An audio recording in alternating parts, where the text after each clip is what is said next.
Olá, paz do Senhor a todos. Estamos começando aqui a última pré-aula do terceiro trimestre de 2023 da classe de jovens. Como já é de costume, toda última lição, nós fazemos uma roda de bate-papo com os três professores que gravaram as pré-aulas nesse trimestre, né? Então, eu estou aqui hoje com o Matheus, estou hoje aqui com a Rebeca, para falarmos um pouco da lição 13, né? Já vou começar aqui com o Matheus, com as suas primeiras considerações. Matheus, Pai do Senhor, tudo bom? Pai do Senhor pessoal, é uma honra estar aqui mais uma vez, poder falar um pouco da palavra de Deus, falando aqui também que, graças a Deus, eu pude aprender muito, né, nesse trimestre, com as demais aulas que foram ministradas pelo Kelvin, também pela Rebeca, e creio que também eu estou também colaborando para a edificação dos professores, na qual nós estamos aqui auxiliando, né? Essa gravação ela tem o principal motivo é ajudar os professores a lecionarem as suas aulas para os jovens em sala de aula. Então eu creio que isso está sendo cumprido, né? E estamos aí encerrando mais uma revista e a próxima revista, o próximo trimestre, estaremos aí novamente. Estou aqui também com a Rebeca. Rebeca, Pai do Senhor, tudo Pai do bom? Senhor a todos, tudo bem, graças a Deus. Assim, foi uma surpresa esse trimestre, mas foi muito, muito bom, né? Assim, nós aprendemos muito em sala de aula, falando como uma aluna, mas a experiência de estar aqui e poder ajudar aos professores também é muito diferente. Então, eu creio que eu consegui aprender muito mais, né, durante esse trimestre, já que eu também estudei muito mais. Então, para mim, foi uma experiência muito diferente, muito boa. E eu espero que cada aula também tenha sido bênção na vida de vocês, assim como foi na minha. Já quero começar, né, falando sobre essa revista que foi muito gratificante, né, estudar essa revista. Eu deixei muito claro isso nas minhas aulas, né, que o quão importantes são essas revistas, que elas têm como objetivo principal pegar livros da Bíblia e esmiuçar versículo por versículo, porque isso mostra que as pessoas elas incentiva a ler, né, esses livros, incentiva a ler esses livros da Bíblia, mas também a compreender de uma maneira mais profunda dos temas que são abordados, né? Eu já quero começar com o Matheus. Matheus, se você puder falar como foi, né, esses 3 meses para você dessa revista, você que é professor de uma classe de jovens, então teve que dar praticamente todas essas aulas, né, tanto aqui na gravação da pré-aula como na sua sala de aula. Fala para mim quais foram as experiências dessa revista. Bom, eu em todas as aulas eu procurei sempre fazer uma retrospectiva do contexto em que a carta foi escrita. Então, todas as lições, no início de todas as lições, eu sempre perguntava para os jovens qual é o contexto da carta, principalmente da primeira carta que nós falamos aí. Mais da metade das lições desse trimestre falou sobre a primeira carta de Paulo a Timóteo. Então, a minha preocupação foi sempre fazer uma retrospectiva e tentar fazer com que os jovens aprendam, que esse é o objetivo principal, tentar fazer com que os jovens aprendam e saibam falar. Há quem diga que a gente só aprendeu quando a gente sabe ensinar, né? Então, esse foi o meu objetivo. Então, no começo de todas as aulas, eu sempre perguntava qual que é o contexto da primeira carta de Paulo a Timóteo, né? Qual o objetivo de Paulo em escrever a carta, o porquê que Paulo escreveu a Timóteo, e graças a Deus nós alcançamos esse objetivo. Chegou ali na décima aula, antes até na oitava, nona aula, os jovens eles já sabiam explicar o porquê que Paulo escreveu a primeira carta. Isso foi muito gratificante. E óbvio, você está ali ensinando, você aprende também. Você aprende muito, né? E isso é essencial. Eu parei muito para pensar porque assim, eu não gravei todas as aulas aqui e também eu não ministrei todas as aulas na classe lá, né? Eu comecei a dar aula para os jovens nessa turma, eu dava aula para os adolescentes, né? Hoje dei esse lugar dos adolescentes para a Rebeca, que está aqui. Então eu comecei, eu acho que a partir da lição 8, né? Eu acho que foi 3 aulas que eu dei lá para eles. Só que assim, eu tive que estudar todas as lições, porque eu gravei junto com a Rebeca, ou eu aqui, tirando as que você gravou, né? Então eu tinha que estudar essas aulas, então assim, eu estudei praticamente toda a revista e 2 revistas, né? Porque até a dos adolescentes que eu tinha que estudar também para dar aula lá para os adolescentes, até que eu passei para a Rebeca. Então, eu vi o quão importante é esse livro para os jovens, né? Levando em consideração o que eu falei, né? Eu sempre falei isso na classe de aula, que eu falei também na lição 12, que é o seguinte: essa revista ela tem meio que um objetivo para líderes, né? Líderes cristãos, né? Cristãos. E aí você tem Timóteo e Tito, que são 2 jovens líderes, e eu sempre perguntei o anseio dos jovens se eles queriam ou não ser líderes. E a maioria deles falava que não, né? A maioria dos líderes... Acho que não teve um que falou que queria na É, nossa sala. a maioria dos jovens... Todos falaram que não queriam, meio que não anseiam pela liderança, e é natural a pessoa não ansiar pela liderança até que ela chegue até você. Sim. Você não anseia a liderança, tem gente, claro, que anseia já ser um líder, mas tem gente que acaba recebendo essa missão, né? Mas eu sempre falei pra eles, talvez você não seja líder de um grupo, mas você vai ser líder de você. Sim. Então, assim, tomada de decisão, gestão de crise, gestão de tempo, gestão de pessoa, tudo isso você vai fazer consigo mesmo.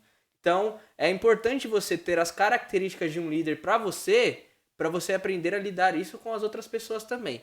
Rebeca, eu sei que você não deu aula para os jovens, como você falou, foi uma aluna nessa classe de jovens lá, né? Mas você gravou as pré-aulas, né? E também estava na classe junto lá. Então, na expectativa de aluna, eu quero saber, né? De aluna, qual foi o seu ponto de vista nesta revista? Assim, foi um confronto. Falando como uma aluna, porque na nossa classe de jovens, a maioria ali é da mesma faixa etária, entre 16 até 23, mais ou menos. Então, todos nós, eu acho que foi um confronto, porque nenhum de nós almejava ter essa questão da responsabilidade. Mas para nós foi passada essa questão, e não somente como um cargo e como por exemplo, uma responsabilidade, sabe? Mas a gente entendeu por que foi estabelecido, por exemplo, o diaconato, o presbitério, por que isso, a importância disso. Então, como aluna, eu tive uma visão totalmente diferente daquilo que eu já tinha, já do preconceito que eu já tinha sobre o diaconato, sobre o presbitério, sobre os cargos de liderança em si, né? Eu acho que os nossos professores conseguiram trazer que a gente visse o porquê de existirem e a necessidade de tê-los na igreja, ajudando, assim, na organização. E, então, assim, como aluna, eu tive muito isso, né? Esse confronto, mas também essa questão de você ver a importância e tirar tudo aquilo, o conceito que a gente já tinha, né? Então, vamos já começar, né?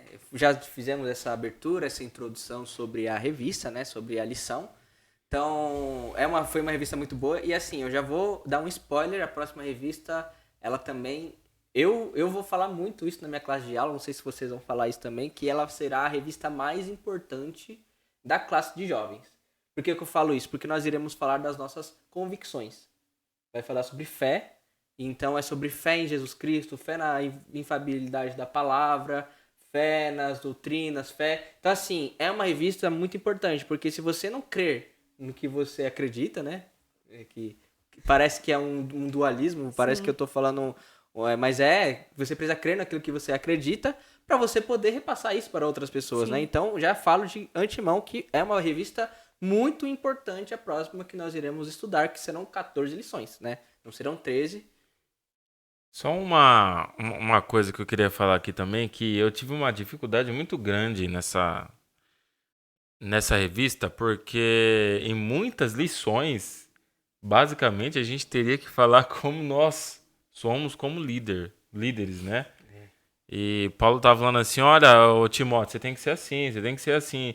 E aí, você ali, basicamente, eu sou líder, e um professor acaba sendo um líder também, então teria que falar como o próprio professor está sendo. É uma autocorreção ali que você teria que ter a confirmação dos alunos, né? Isso é verdade, essa autoavaliação, porque eles vão olhar. Sim. Eles vão falar assim, mas você tá falando isso, mas você não segue isso. Exatamente. Né? Mas é muito importante, até porque Paulo, ele sempre falou para Timóteo, né? Antes de falar sobre como deveria ser, ele falava para Timóteo, Tito, que a gente vai ver. Seja irrepreensível, seja esse jovem que você busque essa infabilidade, porque eles vão olhar em você, eles vão ter você como exemplo, e você não pode Claro que nós somos seres humanos, vamos falhar, mas não podemos errar nesses pontos, porque, né, estamos falando para pessoas e confrontando elas, e então nós temos que falar aquilo que com convicção, né? Sim. Vamos falar a lição 13, Tito. Organizar a igreja em Creta e reprimir os falsos doutores. O próprio título já falaria toda a lição, né? O título ele ficou muito sugestivo. O textuário diz: a Tito, meu verdadeiro filho, segundo a fé comum, graça, misericórdia e paz da parte de Deus Pai e da do Senhor Jesus Cristo, nosso Salvador. Está em Tito, capítulo 1, versículo 4. O resumo da lição diz: Paulo escreveu a Tito para orientá-lo acerca da organização da igreja e enfatizar a necessidade de refutar os falsos doutores. A gente vai falar bastante sobre isso.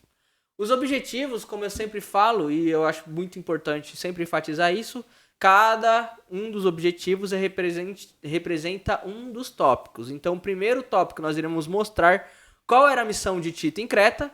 O segundo tópico é compreender a missão de Tito. E o terceiro tópico, nós iremos conhecer as exortações gerais de Paulo na carta de Tito.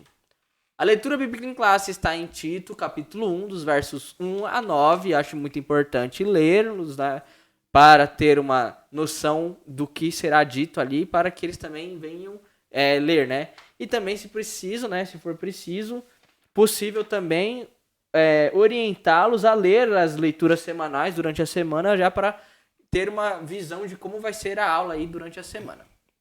A introdução, ela diz: a carta a Tito é bastante similar à primeira carta de Timóteo. Ambas foram escritas por Paulo durante a viagem missionária que fez depois do seu primeiro aprisionamento em Roma, lá em 63 a 65 d.C. O texto nos dá uma clara ideia da livre movimentação do apóstolo naquele período e sua intenção plena continuidade da missão, e que não sabemos até que ponto ocorreu. A carreira de Paulo foi interrompida com sua nova prisão e envio a Roma. Paulo escreve a Tito para orientá-lo acerca da organização da igreja na ilha e enfatizar a necessidade de refutar os falsos mestres e ensinar os crentes cretenses sobre o modelo ideal da vida cristã. Já quero falar sobre o primeiro tópico, né? Tito, Creta e os cretenses. E aí, primeiro tópico, subtópico aí, é o perfil de Tito. E aí eu já quero passar para o Matheus. Matheus, fala para mim um pouco aí sobre o que você vê aí sobre o perfil de Tito, né? Então, assim como a Timóteo, né? Dois jovens começaram a andar com Paulo aí bem jovens. Nós sabemos que Paulo, ele sendo apóstolo, ou nos nossos dias, sendo um missionário, a função de Paulo, o ministério de Paulo era viajar pelo mundo, ganhar almas para Cristo, e ganhando almas para Cristo, ele estabelecia igrejas. Então o que acontece? Ele estabelecia igrejas, só que ele era um missionário. Ele não era um pastor fixo. Ele precisava viajar, precisava ganhar mais almas, mais igrejas. Tinha muitos gentios ainda que precisavam ser alcançados pela pregação, pelo ministério de Paulo, né? Então Paulo, ele tinha esse costume, vamos assim dizer, dele abrir uma igreja e deixar ali um pastor. Aconteceu com Timóteo e agora está acontecendo com Tito, né? Na verdade, pelo que nós entendemos, Tito aconteceu primeiro com Tito. Tito, ele foi pastor primeiro do que Timóteo, segundo nós entendemos aqui. E aí, tem algumas qualidades de Tito, inclusive até na segunda carta a Coríntios, Tito, acho que o livro em que Tito é mais citado, inclusive o nome de Tito é mais citado no livro de 2 Coríntios do que no próprio livro, na própria carta que Paulo escreve ao próprio Tito. Na carta a 2 Coríntios, na segunda carta de Paulo aos Coríntios, Tito, ele é mais citado do que na carta a Tito, né? E nós vemos ali algumas qualidades, né, que Tito ele tem. A própria palavra de Deus fala.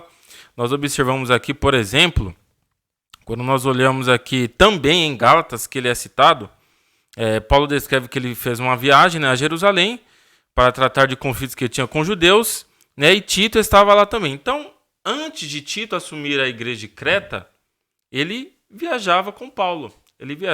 E até Tito ele foi envergonhado, ou foi colocado, sendo ele grego, ele não era judeu, ele era grego, né?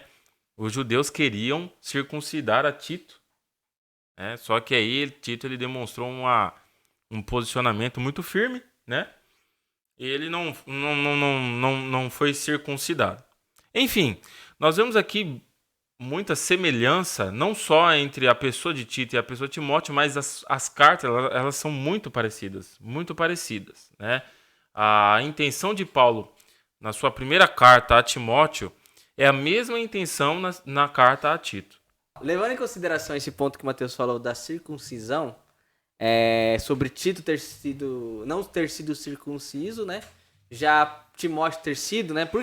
Existe essa diferença, né? Porque Timóteo, ele era descendente judeu, né? Então, a mãe dele era judia.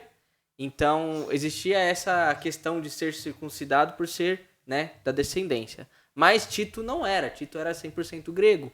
Por ele ser grego, Paulo achou melhor, e Paulo não orientou, não instruiu, assim como Matheus falou que Tito foi bem incisivo nessa questão, porque não existia necessidade, porque a circuncisão era para os judeus e também não era mais uma questão de... Nós não fomos chamados para o ministério da circuncisão, né? Paulo ele deixa isso muito claro no momento que vai defender essa circuncisão de Tito, que não foi, né? Paulo ele não circuncidou Tito, né? Então já vamos ao segundo subtópico. Rebeca, pode falar para mim aí como era a ilha de Creta?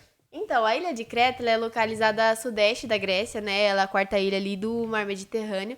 E eu confesso que eu tive uma curiosidade para ver como tá atualmente. Fui ver também se tá com o mesmo nome. E sim, você encontra pesquisando ali por Ilha de Creta mesmo.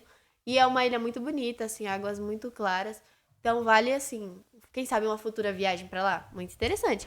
Então, Paulo, ele esteve em Creta, né, durante a sua conturbada viagem a Roma. E por causa do seu primeiro aprisionamento, o navio que levava ele atracou em bons portos. E ali ficou por algum tempo. Então, Creta era uma ilha que tinha muitos portos e, consequentemente, muitas pessoas estavam ali justamente por isso. Então, Creta é uma cidade que, consequentemente, recebia muitas pessoas por seus portos. Então, ali eram mais ou menos 100 cidades com grandes portos. Então, recebia muitas pessoas. Paulo estava ali. Então, eu acredito que tenha sido um ambiente muito propício para abrir uma igreja para o Senhor. Então, como Tito estava ali disposto, à disposição do Senhor, ele ficou ali encarregado de cuidar da igreja e da organização. E agora no subtópico 3, né, o porquê que ele ficou ali, né, e o porquê era necessário cuidar das coisas ali na igreja de Creta.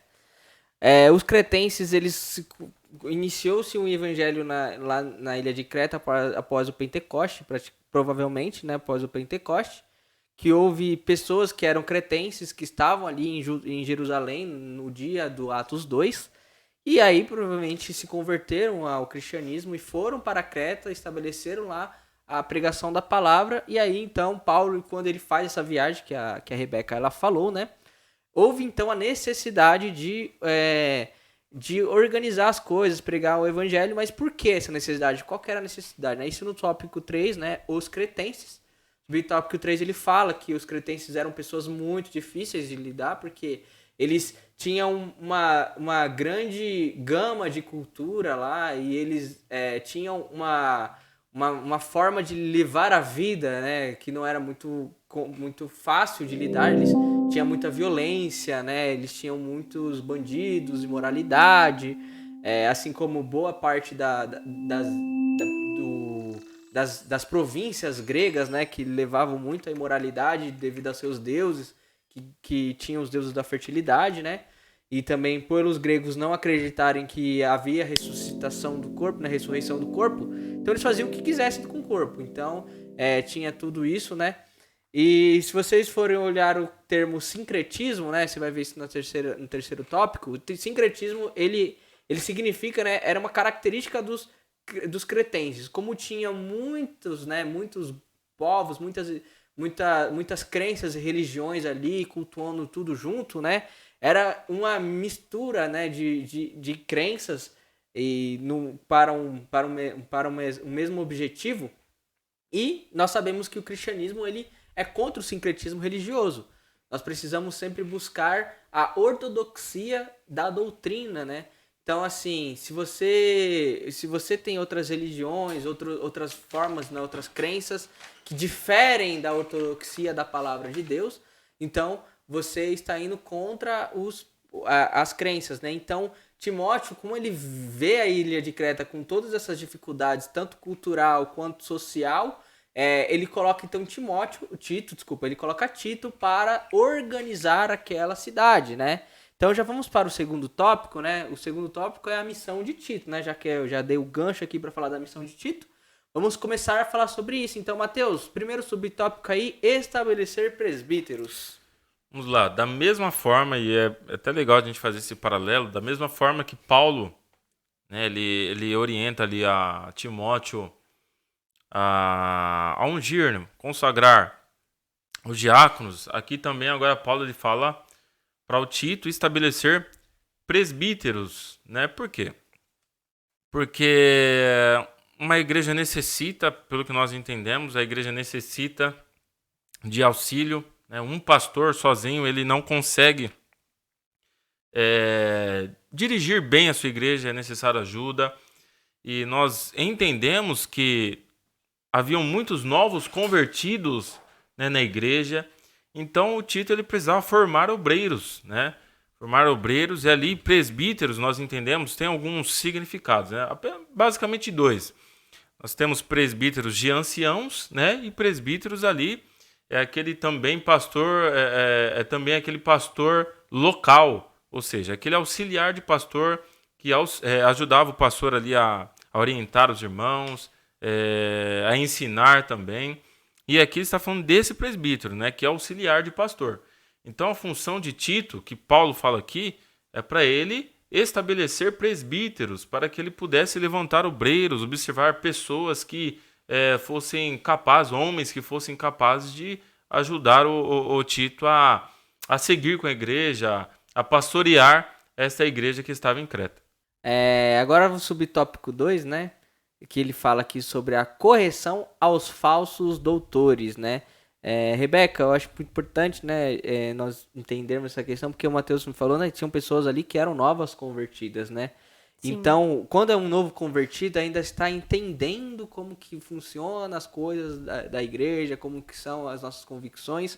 Então, assim, é muito importante levarmos esse paralelismo, né, porque existiam ali falsos mestres ali que poderiam atrapalhar, né? Então, fala isso para mim sobre os falsos mestres. Paulo se refere a eles como desordenados, faladores vãos e enganadores. E ele aponta principalmente os da circuncisão, como o Kelvin já falou aqui. Então, nesse eu não vou me estender tanto, mas isso até entrou em paralelo com a revista dos adolescentes que nós estamos vendo. E, assim, falsos mestres e doutores sempre existirão, sempre terão aqueles que irão pregar, possa ser que até use a Bíblia, mas eles não vão pregar o que realmente está escrito na Bíblia. Isso é uma batalha que foi travada antes de Jesus. Jesus travou ela e hoje em dia quem tem que travar ela somos nós. Mas, assim, um questionamento enquanto eu estudava sobre essa revista que me veio foi: o que vale mais a pena? Um rito, um ritual ser feito ou uma vida entregue a Cristo? Aqui a gente está falando de pessoas que conheciam a Jesus e elas estavam sendo coagidas a realizarem um rito, o rito da circuncisão. E como assim, Tito ele foi incisivo e ele não realizou isso. Hoje em dia, qual é o rito que a gente quer obrigar que os novos convertidos tenham, entende? Porque pessoas novas convertidas, elas precisam ter um contato com Jesus, o evangelho, porque quando elas vêm do mundo, elas já têm um conceito sobre Deus, um conceito sobre Jesus. A gente não precisa colocar mais peso sobre elas para elas entenderem. A gente tem que fazer com que elas entendam Deus, elas entendam Jesus, elas tenham e nasça nelas o desejo pela palavra de Deus. E a gente já vir enfiar ritos nelas não é a maneira certa de você trazer alguém para Cristo. É claro que você não precisa e não deve abrir mão de princípios e de nada que está na Bíblia, mas não é a melhor forma de você chegar a uma pessoa e trazê-la para Cristo, porque uma alma importa para Deus e nas nossas atitudes a gente não pode deixar que alguém vá, não queira mais vir para a igreja. Então, a forma como nós abordamos os novos convertidos, ela é muito importante, Porque você pode assustá-lo e fazer com que ele não tenha mais o desejo. Isso é cobrado de você, será cobrado de você. Então, é importante combater falsos mestres e falsos doutores. E também é importante que a gente tenha sabedoria, peça discernimento para o Senhor, para que a gente também não seja um deles, não vá na mesma laia, não cabe ali no mesmo balaio que eles. Aqui no tópico 3, né, a má influência na igreja, nós já começamos a ver qual que era, né, o remédio para poder lidar com esses falsos mestres, né? Então, existia ali a necessidade de ser firme nas palavras, né? De Tito, ele ser firme, porque assim, quando existem pessoas que estão ali com falsas doutrinas, elas tentam trazer aquilo como uma verdade. E para ela trazer como uma verdade, é um dois. Principalmente com pessoas que não têm muito conhecimento. Por isso que eu falei logo no início da aula que vai ser muito importante a próxima revista. Porque a próxima revista nós iremos falar sobre 14 semanas, 3 meses, ensinando esses jovens quais são as nossas crenças, o que nós acreditamos. Para, quando alguém vier com um falso pensamento, eles serem incisivos. Sim. Eles poderem falar, não, isso está errado. Não é assim que funciona. Porque assim, existia um iminente perigo ali naquela igreja de Creta, que era o seguinte, a cultura deles fazia com que eles fosse sugestivo o erro. Era sugestivo você errar, porque você tinha muitas pessoas que falavam, não, mas, pô, que isso? Cara, deixa de ser besta. Essa coisa de sempre. E assim, uma coisa é hoje nós termos um padrão moral. Por exemplo, você sabe que hoje existem algumas coisas que a própria sociedade tem como um padrão moral. Então você, até mesmo, por isso que as pessoas às vezes fazem coisas erradas escondidas. Porque sabe que se ela fazer ao olho dos outros, ela será mal vista ali, né? Então agora imagine se você está numa sociedade em que você fazer aquilo ali à luz dos olhos não era mal visto. Por quê? Porque era natural. Então assim, você ir de contra essas coisas, né? Assim como Paulo fala ali em Romanos capítulo 12, versículo 2, que é o texto áureo dos jovens, todo jovem ele tem que ter isso na sua cabeça, que é o seguinte, não vos amoldeis com o sistema deste mundo, mas transformai-vos com a renovação do vosso entendimento. Ou seja, para você lutar contra os falsos mestres, você precisa entender e ter uma renovação do seu entendimento acerca da sã doutrina. Você precisa buscar a sã doutrina para você ser incisivo nisso. Então, o Paulo, ele autoriza ali, né? Ele traz ali para Tito a necessidade da pregação, a necessidade de levantar líderes irrepreensíveis, assim como ele fala no próprio livro, ele fala assim, quando você for buscar líderes, esses caras precisam ter bons testemunhos, não somente eles, mas a sua família inteira, que nós iremos falar no próximo tópico. Então, assim, a importância de você ir de acordo com a sã doutrina, né? Você ir contra os falsos mestres é você praticar a sã doutrina e ter a convicção dela. Porque se alguém chegar em você e falar, não, mas espera aí, não é assim, não é bem assim. Você fala, não, é assim sim. Ah, mas não, por causa disso, disso e disso e disso. Então, se você tem argumentos e você é incisivo, você sabe que aquilo ali é verdade, ninguém te engana. Eu gostaria de complementar aqui em relação a combater as falsas doutrinas, né? O dever de todo pastor, Paulo ele fala para Timóteo, e é muito importante a gente entender isso. O que a gente fala aqui na carta de Tito, que a gente comenta aqui a carta de Tito, a gente falou também, principalmente na primeira carta a Timóteo. Na questão de combate às falsas doutrinas, aos hereges. Isso tudo fala aqui também, nessa carta a Tito. E uma coisa também muito importante que nós devemos falar, inclusive nós falamos isso na lição 11, que Paulo fala aqui em 2 Timóteo capítulo 1, versículo 8, que ele fala assim, olha, portanto, não te envergonhes do testemunho do nosso Senhor. O que Paulo estava querendo dizer a Timóteo? Ele está falando assim, olha, Timóteo, você é um pastor, né? Você não pode ser covarde. Você não pode ser covarde porque você não recebeu um espírito de medo, de temor, mas o espírito de poder, de amor e de moderação. Né? E por isso não te envergonhes. E o que nós instruímos os jovens em sala de aula é em relação a combater ou a defender os princípios bíblicos. Da mesma forma que Paulo ensinou a Timóteo e a Tito a combater, a não ter vergonha, mas a ensinar e contradizer os falsos mestres, hoje também, mais do que nunca talvez, nós precisamos instruir os nossos jovens a defenderem os princípios bíblicos. Defender os princípios bíblicos. E aí nós citamos aborto, citamos homossexualismo, citamos sexo antes do casamento, ou sexo fora do casamento, né? Hoje é necessário que nós venhamos instruir, porque nós temos também várias ferramentas no mundo para incentivar o jovem a concordar com essas coisas que são contrárias à Bíblia.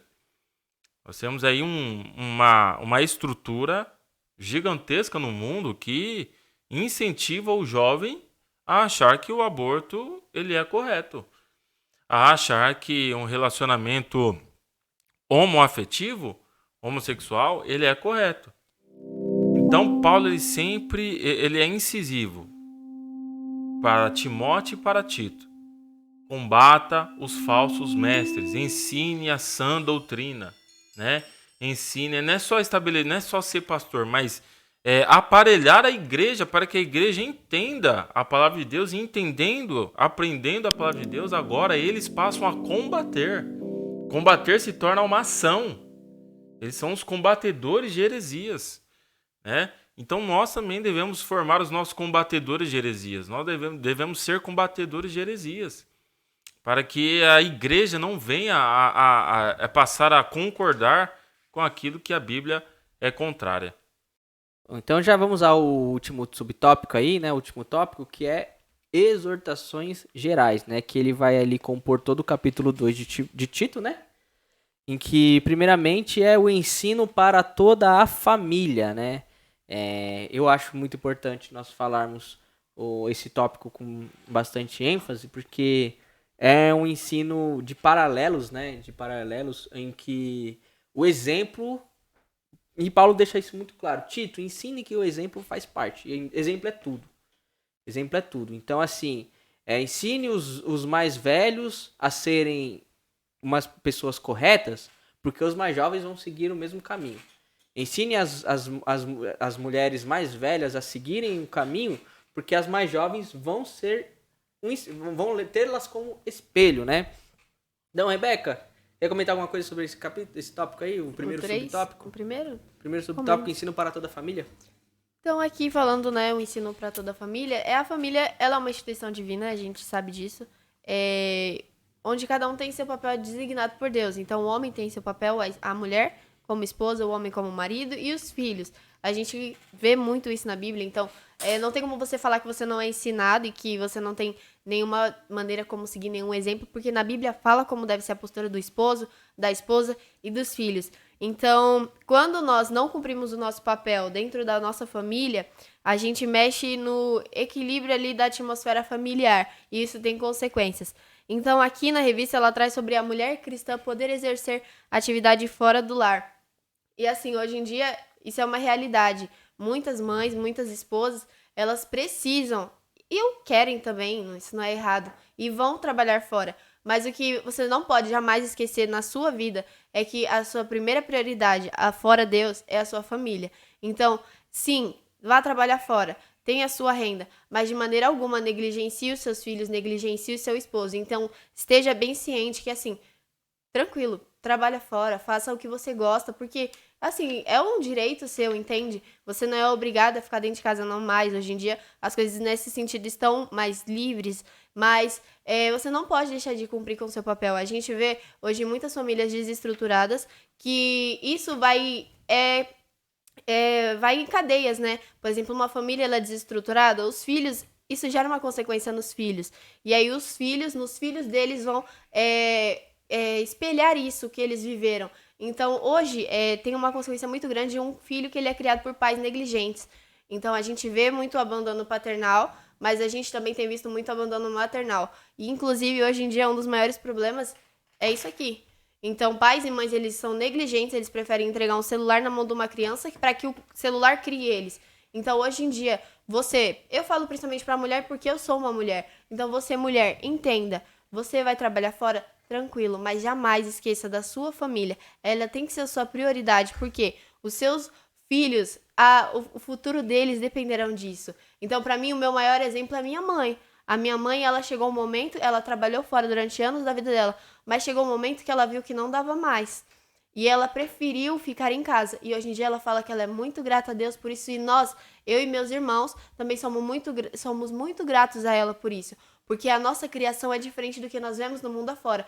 Hoje, jovens, não têm um bom relacionamento com os pais ou eles são destruídos emocionalmente porque eles não tiveram pais presentes. Hoje, se você não é uma mãe ou um pai presente, mude isso, você ainda tem tempo para mudar. Não deixe que isso venha gerar um fruto negativo nos seus filhos, que vai passar para os netos e, assim, consequente na sua família. O ensino para toda a família, eu sempre gosto de pensar aqui num cenário, né? Tito sendo um jovem tendo que repreender mais velhos, homens mais velhos ou até mães de família, avós, e é a função do pastor, ele não pode abrir mão disso, ele precisa, mesmo sendo jovem, ele precisa repreender. Timóteo também da mesma maneira, ele precisa repreender os velhos, né? Aqui nós encontramos isso aqui no capítulo 2, versículo 2, o Paulo fala assim, olha Tito, você precisa repreender os velhos, aí no 3, as mulheres idosas. Aí depois ele fala aqui no versículo 6, exorta semelhantemente os jovens a que sejam moderados. Né? Então ele precisa repreender todo mundo, ou seja, ele não pode deixar de repreender os velhos só porque são velhos, mais velhos do que ele. Porventura Tito poderia achar que eles são mais experientes, eu não posso chegar... Não, né? E Paulo fala, não, você precisa exortar. As mães, inclusive, quando Paulo fala a Timóteo, fala assim, olha Timóteo, quando você for repreender os mais velhos, você deve repreender eles como se eles fossem o seu pai. Como se eles fossem os seus pais. As velhas, né, as senhoras, como se fossem as suas mães. As jovens, como se fossem suas irmãs. E aos jovens, como seus irmãos. Ou seja, é necessário, com toda a educação, a consideração, o respeito, mas não pode deixar passar. E a Tito também. Tito, os homens mais velhos, as mulheres mais velhas, as moças, os moços, não importa. Porque possa ser que Tito, eu tenho aqui meus amigos, né, jovens, só porque eles são jovens eu não posso repreender, porque senão eles vão sair da igreja e tal. Nós temos esse problema. Todos nós sabemos que os jovens, eles têm uma certa rejeição à repreensão. Isso é um fato. Todos são assim, mas o jovem, por conta da sua pouca maturidade, eles têm essa dificuldade também. Só que Paulo fala assim, não tem nada a ver. Nem importa a idade, precisa de repreensão, você vai repreender. Então, é por isso que até fala, ensino para toda a família, que serve para o velho, para a senhora, para o jovem, serve para todo mundo, até para a criança serve. Uma coisa que é importante, porque existe essa dificuldade, porque assim, eu vou dar uma correção para uma pessoa mais velha, só que tem a chave para tudo isso. Qual que tá? Tá no versículo 7, que ele fala, em tudo, seja você mesmo um exemplo, para eles fazendo boas obras. Em seu ensino, mostre integridade e seriedade. E versículo 8, use linguagem sadia contra a qual nada se possa dizer, para que aqueles que se opõem a você fiquem envergonhados por não poderem falar mal de nós, né? Então, assim, o que Paulo quer dizer aqui, ó? Você pode falar isso tudo, mas lembre de uma coisa, seja você o exemplo. E também fale da forma correta. Por quê? Porque se alguém for falar mal de você, vai se envergonhar, porque não vai ter o que falar. Vai ficar ali, não tem o que falar mal dele, porque ele é muito... assim como o Daniel. Daniel lá, o povo querendo achar alguma coisa ali pra falar mal de Daniel. Vamos inventar alguma coisa. Inventaram uma oração lá para... A oração, eles sabiam que Daniel orava, né? E não era uma coisa proibida até fazer uma lei irrevogável. Que até o momento que Daniel vai pra Cova dos Leões, Dario fica... ali constrangido com aquela situação, né?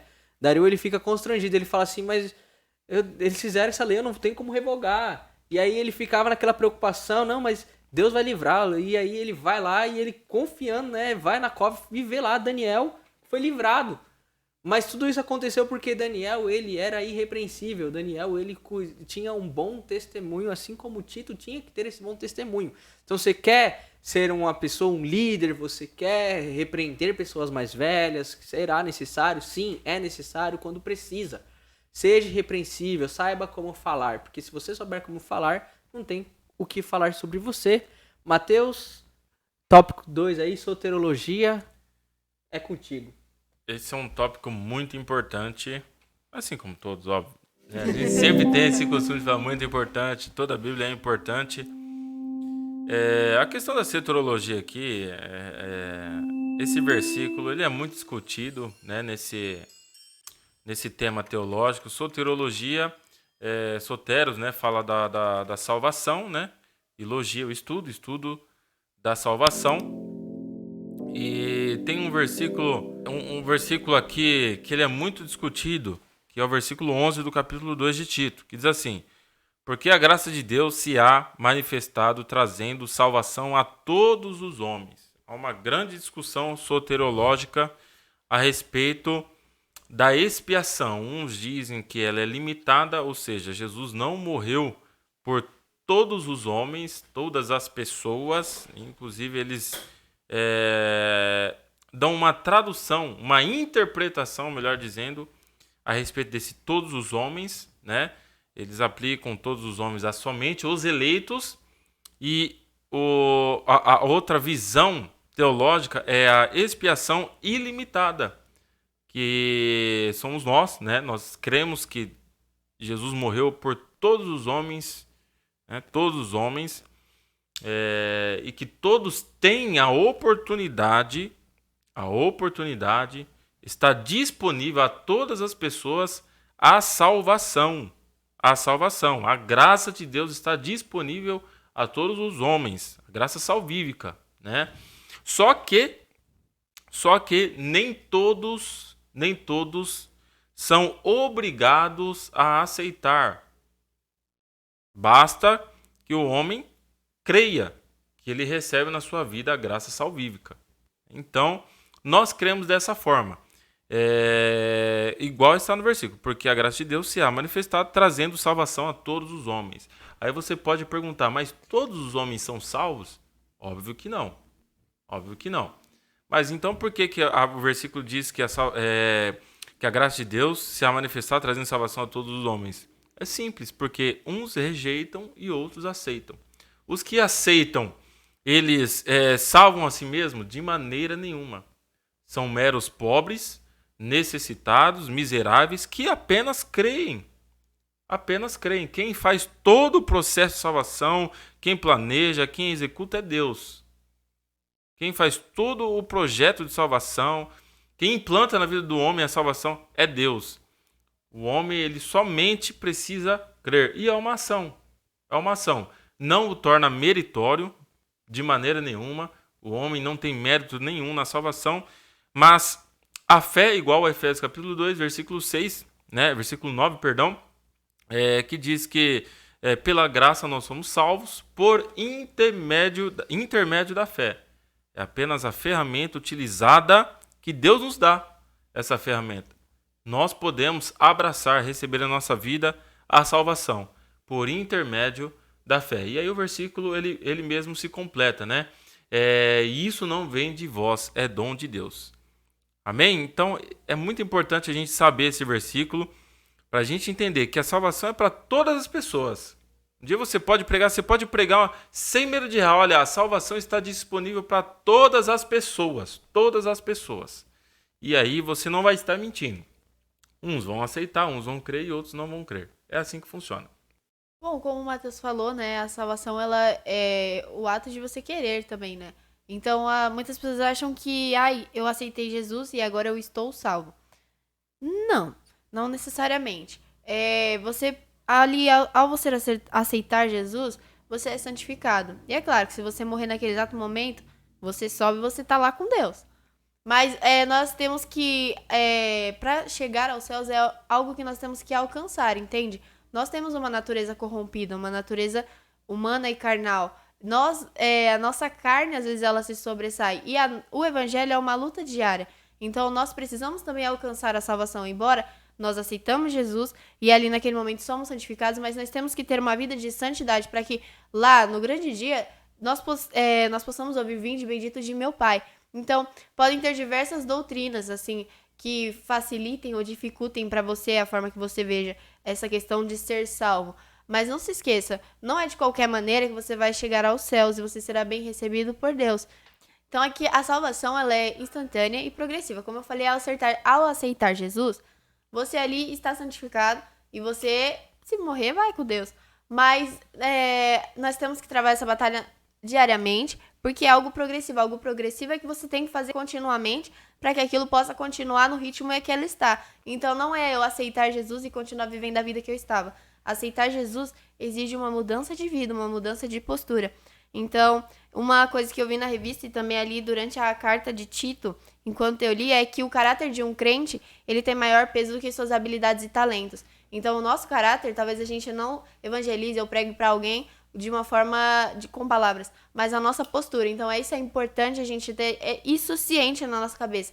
A nossa postura, ela pode levar pessoas para perto de Deus, ou ela pode nos distanciá-los. E a nossa salvação também está ligada à nossa postura como crentes e servos de Deus. Já vamos para a conclusão, né, que diz: com alegria e gratidão estamos concluindo mais um trimestre da nossa escola dominical. Que oportunidade ímpar tivemos de aprender juntos as valiosas lições espirituais extraídas nas cartas pastorais. Deus está nos instruindo a cada dia para que vivamos de acordo com a sua vontade para a glória de seu nome. Que, inspirados no exemplo de Timóteo e Tito, nos ofereçamos mais para servir a Deus. Mateus, muito obrigado por mais um trimestre. Amém. Mais um trimestre que passamos aí, né? Todas as 13 lições gravadas no canal. Isso tem sido muito bom, que nós estamos conseguindo essa continuidade, né? E às 10 horas todo domingo. Isso é fruto de muito esforço de todos os professores que se dedicam, estudam antes de vir aqui, saem das suas casas para vir gravar aqui. Eu sou muito grato a isso. E eu acredito que tem sido conteúdos muito edificantes para quem está assistindo. Eu mesmo aprendo muito com esses conteúdos, tanto na hora de falar como na hora de ouvir, né? De ouvir. Quero agradecer por mais esse trimestre. Muito obrigado, Mateus. Muito obrigado, Rebeca, que está começando aí, né? Nessa jornada conosco. Já chegou aí bem demais, né? Muito bem. Já com boas sacadas, bons comentários, né?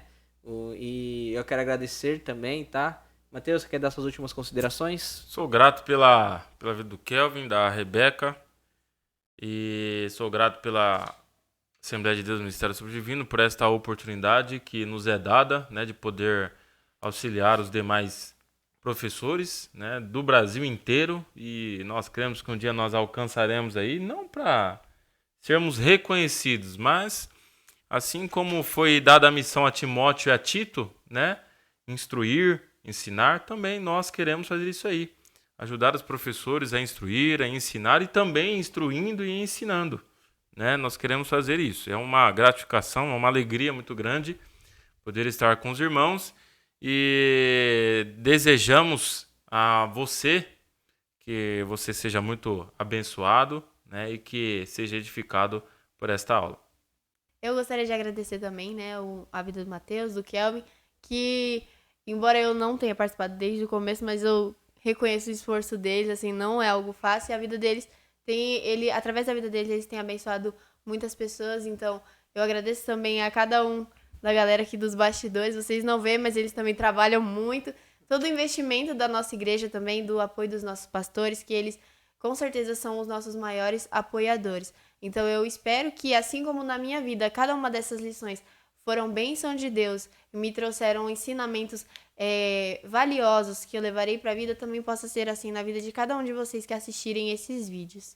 Também quero agradecer a você que está aí agora do outro lado assistindo esse vídeo. que assistiu essas 13 lições, nos ajudou, nos apoiou, compartilhou esse vídeo com mais pessoas. E pedir encarecidamente mais uma vez para compartilhar para as pessoas, curtir esse vídeo, comente lá se gostou, se tem alguma coisa para melhorar. Batemos aí na última semana a marca de 700 inscritos. Uhul! Tô muito feliz com essa marca.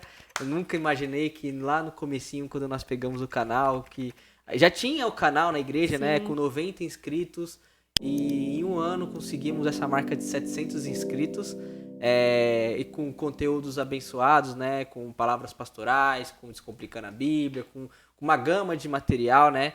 Quero agradecer a todos que assistem, que apoiam esse canal, não deixam também de compartilhar com mais pessoas, pois esse canal não tem o objetivo de conseguir 100 mil inscritos, 1 milhão, não tem esse objetivo. O objetivo desse canal é alcançar pessoas, alcançar vidas para ouvirem a verdadeira palavra de Deus, tá bom?